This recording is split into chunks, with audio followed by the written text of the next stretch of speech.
tool for creatives and publishers. Now, I want you guys to take note of what I just did right there. What I did in that intro was I created some context. I went ahead and introduced myself. You now know who I am. If you've never seen me before on YouTube or you've never heard of me before this conference, you know that I'm Roberto Blake, and you know that you can find me at robertoblake.com. I told you that I want to help you create something awesome today because that's my intent. That is my mission, is to help creative professionals, small business owners, anybody who really just wants to bring something into the world to create something awesome that has value for other people. And today the specific context of that is YouTube for creatives and publishers. So, to give you some background on me, I'm a graphic designer, among other things, and I started a YouTube channel quite a while back when it first got started, but I didn't start doing consistent content until I really figured out what it was I wanted to put out into the world, who I really wanted to help and create value for. And so about 2 years ago, July 2013, I started doing weekly tutorials on YouTube, primarily for Photoshop, my tool of choice. And then I branched out into some other things, talked about the graphic design industry, gave some advice based on the fact that people have been asking me questions on my blog. So the result of that was that now, less than 2 years later, over from 200 subscribers to 30,000 subscribers in under 2 years, 2 million views, and some tremendous relationships that I've built, including the fact that the only reason I'm here at TechCon today is because our host, Anna Marie and David Blanter, found me in YouTube through one of my videos on InDesign, creating a portfolio in InDesign as a graphic designer. So they found me, we ended up working together, creating content for Creative Pro. I'm going to be doing some more stuff with InDesign Secrets with them.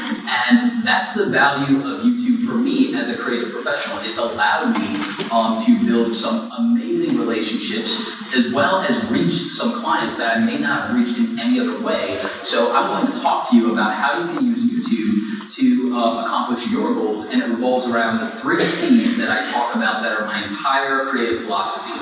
And that is creativity, consistency, and context. Now, a lot of you probably don't want to necessarily get into YouTube or other things because you're like, well, there's a million people doing the type of content that I want to do. It's a saturated market. I can't compete there.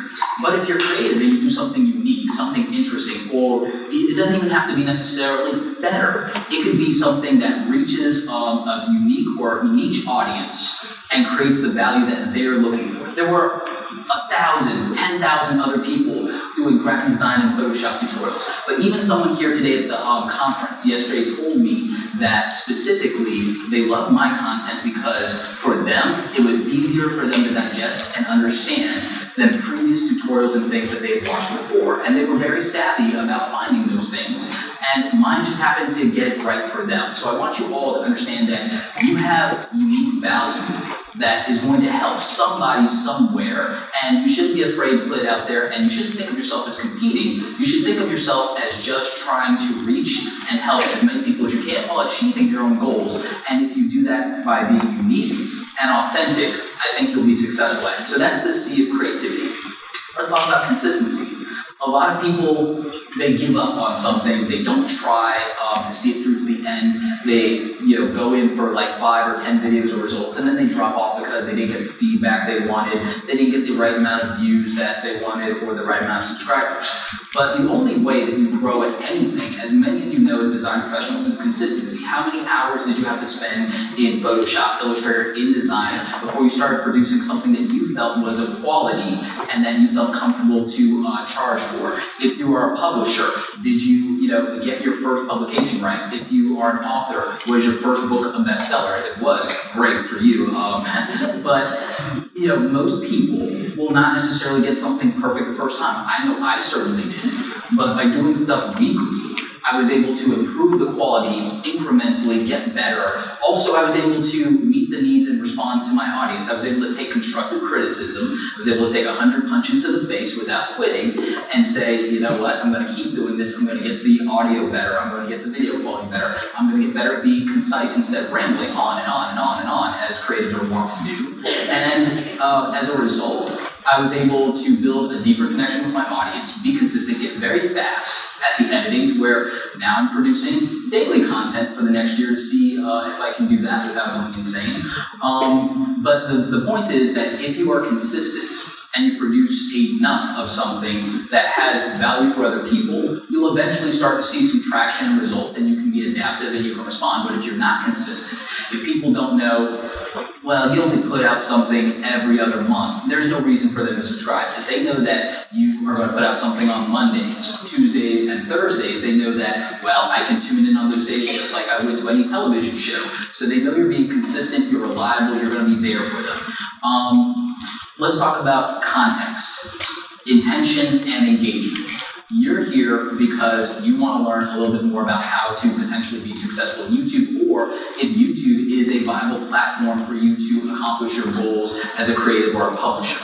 So that is part of your intent for being here. It's my intent to hopefully put out information that is going to help you in accomplishing that and is going to be relevant for you. There's also the context of engagement.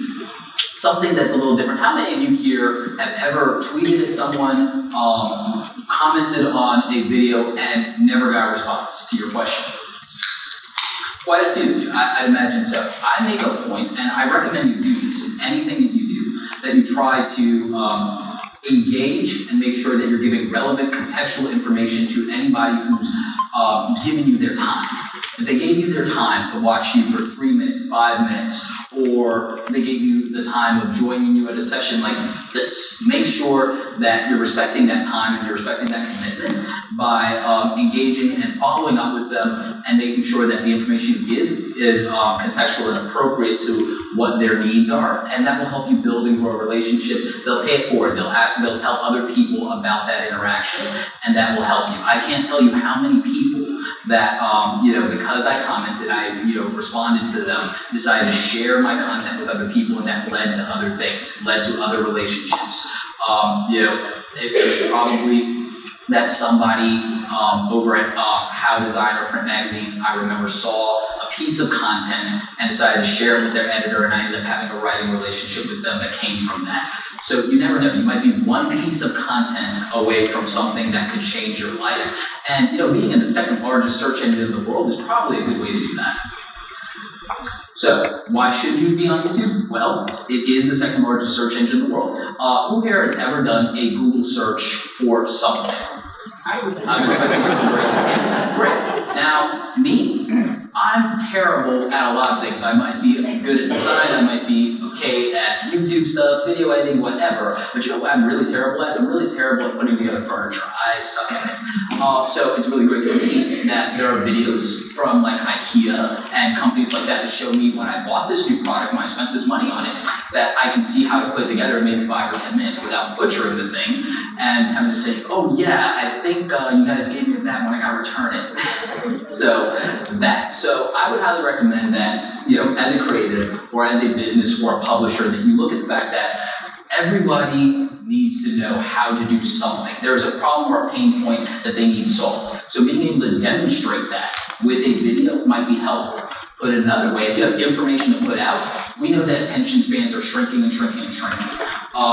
Many of us here probably still read books. We probably still read long-form content. We probably will read a blog post or article. But if one of you wanted to execute on something in Photoshop, Illustrator, InDesign, what would you rather do? Would you rather read a blog post with images and captions, or would you rather see it demonstrated in real time to it being done and see where those menu items specifically are, how to navigate to them, how to execute, how long something might take to render? I think that would have more relevance for you, and I think that's why many of us engage in that way. And that's what the majority of people are doing. It's not just us as creatives who do that. Anyone who needs to learn something is usually going to YouTube now to get a better understanding of it. It's the only reason my friend Ben can beat me in pool now. So, how does YouTube specifically benefit creators and publishers? I've already talked a little bit about this, and I've given some relevant examples. But let's go deeper on that. If you're a graphic designer, and I know many of you are, who here is actually a graphic designer specifically? Oh wow, that's quite a lot of you. Okay, how many of you would love to get more clients? Oh really? I thought for a minute that nobody wanted more business. Okay, because I was like, wow, things must be going very well. But no, because you could always throw those clients my way if you don't want any more, I'll take them. But you can possibly get more clients with this, and it may not mean that you put out tutorials per se.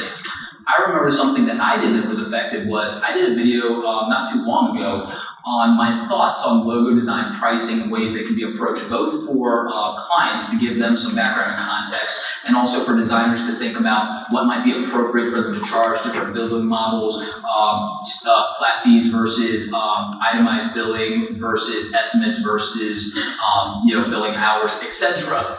And the result from that was within that same week, I literally got 3 calls and 4 emails for a logo design request from doing that video, because it created some understanding for clients as to some relevant information. It made me look very credible to them. And then as a result, they went deeper, they saw my portfolio, they decided to engage, and they said, you know what, I want to work with this gentleman because I like the way he thought about this and the way he was able to explain it, and that made me comfortable. So you can actually improve your business, whether you're a designer or doing anything else, by establishing some of your authority or just really communicating your personality and someone saying, you know what, I want to do business with someone I like, someone I trust, this person put their real face and real voice out there, they're not going to disappear on me, I want to work with them.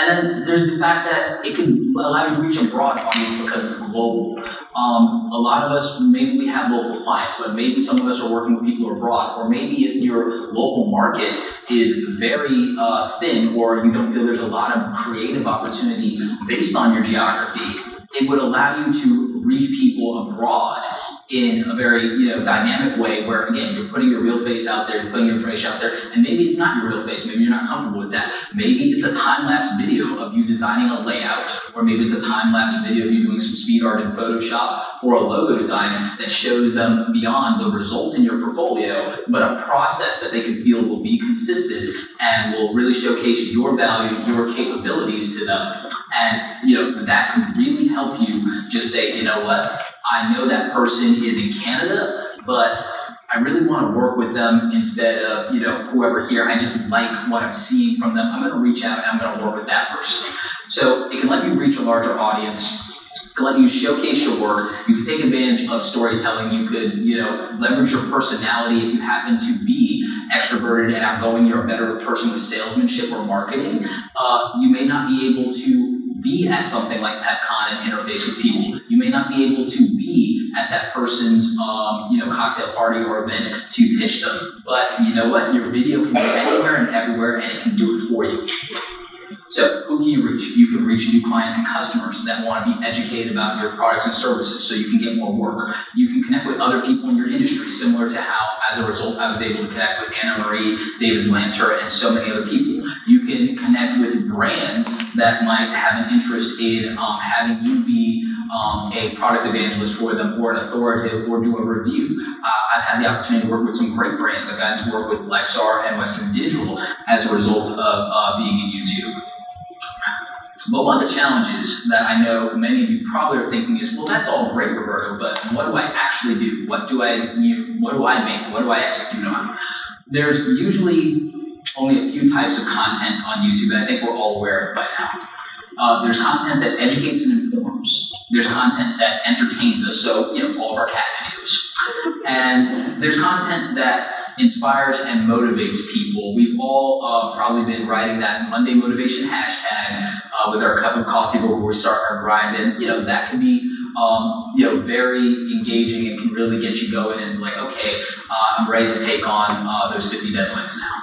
So that's another type of content you could look at doing. And obviously we talked about content that demonstrates your ability and establishes your credibility. So it can be you speaking on your industry, it can be you demonstrating your skills, it can be you demonstrating what your product or service has to offer. There were a lot of great sponsors outside that I was talking to them, and you know what? I'd never heard of their product. And I was really surprised that I'd never heard of their product. And I still wouldn't have heard of their product if I hadn't been at PepCon today. But what if they had a video that related to a pain point that I have as a creative, as a designer, as a marketer? And I was able to see that, and I told one of the gentlemen, I was like, you know what? The 30-minute pitch you just gave me on what you guys do that's special and unique in your industry, that should be a video, because if I heard that, even if I heard it not in person, if I heard what you just told me in person, even through a YouTube video, I would be your customer right now, because that was interesting to me, and that was very authentic, and it was genuine, and it was very heartfelt, and I felt it was tremendous. I was like, wow, I really would love to see something like that, because I think that more people would be a customer for that particular brand, that particular product, if they got that message. So, understand that that's the type of content you can create. It has to be about the value. It has to be about what you want to put out there and how you can relate to someone else, motivate them, solve their problem. And it doesn't have to be stale. It can be fun. It can be engaging and informative all at the same time, and still align to your goals and your call to action. So, where do you start? You have to know your audience. You have to think about who your audience is and what they can benefit from. What can you do to create value for your audience? In my case, there are a lot of young graphic designers who constantly were asking me questions on my blog. So I made a point of taking a lot of those questions, and I still do this to this day. I still take comments from my viewers, and I will literally respond by making a video that addresses that pain point.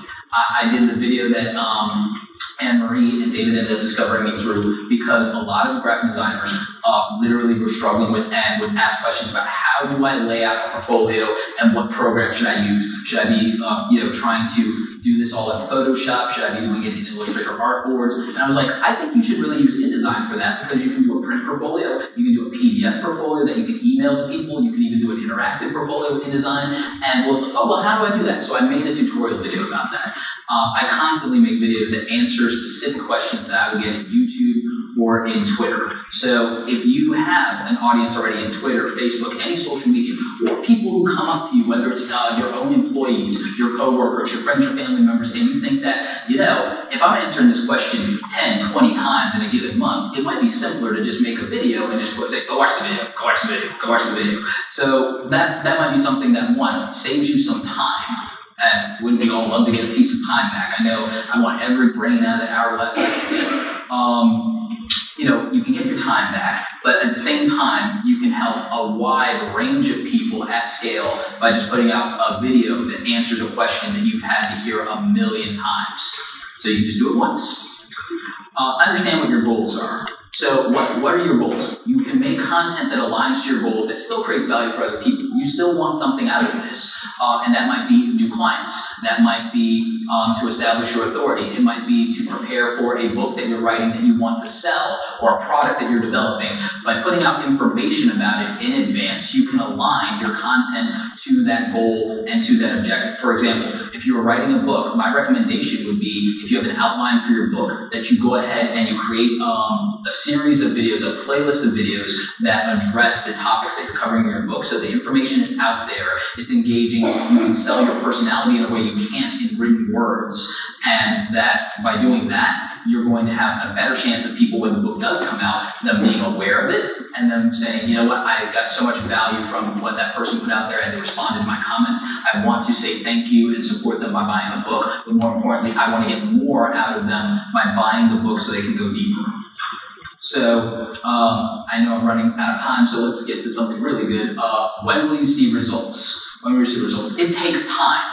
I did get my first 10,000 subscribers in under a year, but that is not the norm per se. But that took me from doing just weekly content once a week to scaling that up to 2 and 3 times a week. And then in the last 5 months, I started into doing the daily content.